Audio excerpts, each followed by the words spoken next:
You have heard it your whole life. Why are you just sitting there? You have so much potential if only you applied yourself.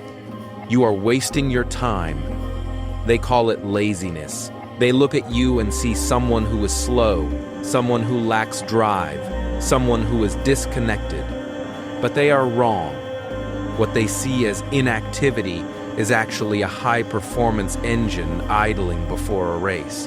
What they call laziness is often a side effect of a brain that is moving too fast for the physical world to keep up with. History is full of people who were called lazy right before they changed the world. Charles Darwin spent years drifting aimlessly before publishing his theory of evolution. Einstein was often seen staring into space, doing absolutely nothing, while his mind was tearing apart the fabric of the universe. Today, we are going to look at the signs, the subtle markers that prove your laziness is actually a symptom of high intelligence. If you recognize yourself in this list, do not tell anyone. Just understand, you are not broken, you are just different. Here are 7 signs you are highly intelligent, but people think you are lazy. Number 1, the efficiency trap. Let's start with something simple. How do you handle a task? Society tells us that hard work looks like sweating. It looks like moving papers, typing fast and running around. But a highly intelligent brain sees busy work as the enemy. If you are smart, you naturally look for the shortest path between 2 points. You want to get the result with the least amount of energy possible. This is not laziness, this is efficiency. Bill Gates once said he would always hire a lazy person to do a difficult job. Why? Because a lazy person will find an easy way to do it. While everyone else is spending 5 hours doing something the hard way, you spend 4 hours thinking and 1 hour doing it. To the outside world, it looks like you sat around for 4 hours. But inside your head, you were building a system. You were optimizing. You are not afraid of work. You are afraid of wasting energy on things that do not matter. And in a world obsessed with looking busy, efficiency often looks like apathy. Number 2, analysis paralysis. Do you ever find yourself staring at a blank screen or sitting on the edge of your bed, unable to move? People think you are procrastinating. They think you are avoiding the work, but the truth is much darker. Your brain is a simulation machine. Before you take a single step, your mind runs through 10, 20, maybe 50 different scenarios. You are calculating risks. You are predicting outcomes. You are seeing every possible way things could go wrong. This is called analysis paralysis. Average intelligence acts on impulse. They get an idea and they move. They figure it out as they go. But high intelligence demands a map. You need to know the destination before you start the car. This overthinking consumes a massive amount of glucose in your brain. It is physically exhausting. So when you are sitting there perfectly still, you aren't being lazy, you are running a marathon inside your mind, you are exhausted before you even begin, because you have already lived through the failure and success of the project a dozen times in your head. Number 3, the boredom filter. This is the most common curse of the gifted mind. Routine, repetition, mundane tasks. For most people, routine is comforting. It feels safe. Washing the dishes, filling out spreadsheets, small talk about the weather, it is rhythmic. For you, it feels like torture. A highly intelligent brain craves stimulation. It craves novelty. It feeds on complex problems. When you force a high-functioning brain to do repetitive, low-level tasks, it panics. It shuts down to protect itself. This is why you might let your room get messy, but you can organize a complex project in minutes. This is why you put off simple phone calls, but you can debate philosophy for 3 hours. You aren't lazy.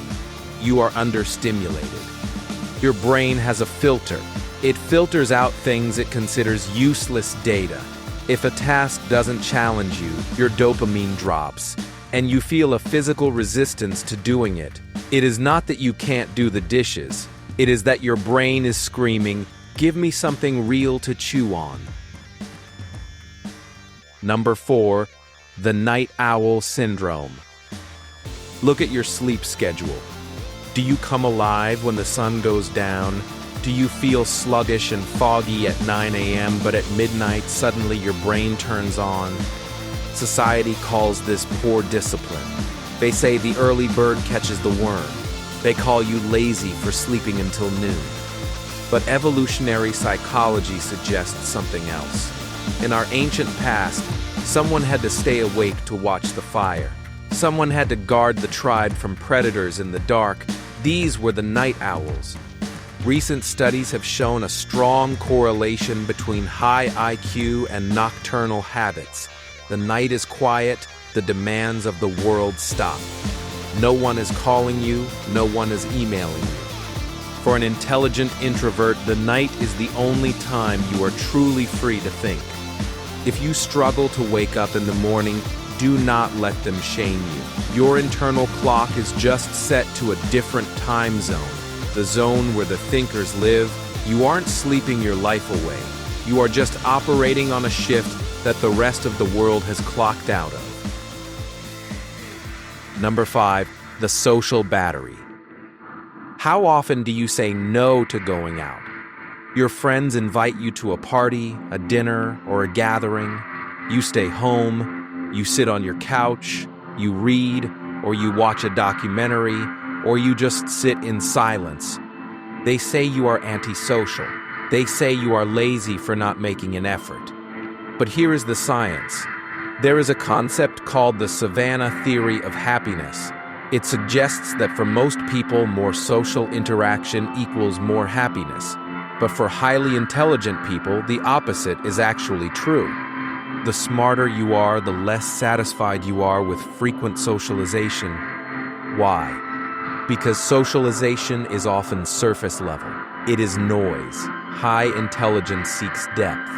You would rather have one deep conversation than 100 shallow ones. When you withdraw, you aren't being lazy with your relationships. You are protecting your energy. You are choosing solitude because in solitude your mind can finally stretch its legs. You are not hiding from the world, you are curating it. Number 6, the default mode network. Have you ever been caught daydreaming, just staring out the window while someone is talking to you? Teachers probably hated you for this. Bosses probably think you are not paying attention. But let's talk about neuroscience. There is a network in your brain called the default mode network. This is the part of the brain that activates when you are not focused on the outside world. It is responsible for imagination, future planning, and creativity. In highly intelligent people, this network is extremely active. When you are zoning out, you are not empty. You are making connections between unrelated ideas. You are solving problems in the background. This is why you get your best ideas in the shower, or while driving, or while staring at a wall. To an observer, you look like you are doing absolutely nothing. You look like a statue, but inside you are traveling through time, you are connecting the dots. Never apologize for daydreaming. That is where the genius lives. Number 7, the Non-Conformist. Finally, the most dangerous sign of all, you question the rules. Lazy people often just follow the path of least resistance. They do what they are told because it is easy. But you stop, you ask, why? Why do we have to do it this way? Why is this necessary? Why does this matter?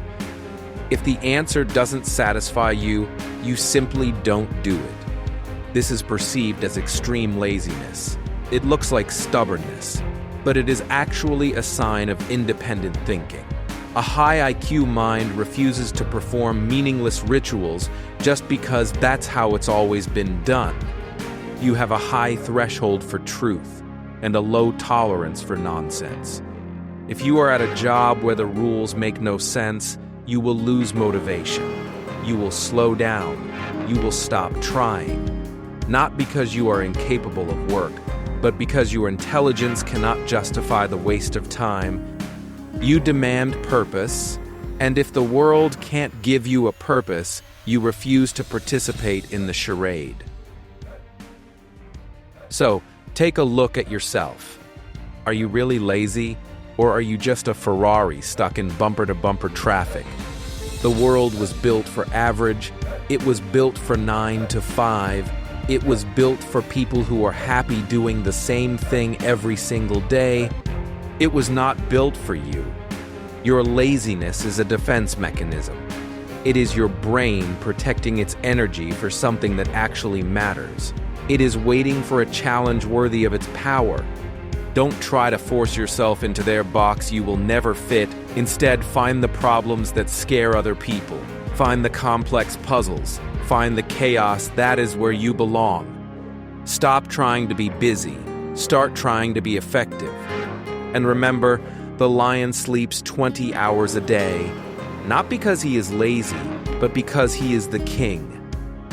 If you recognized yourself in this video, you are part of a very small group. We talk about the things here that others are afraid to whisper.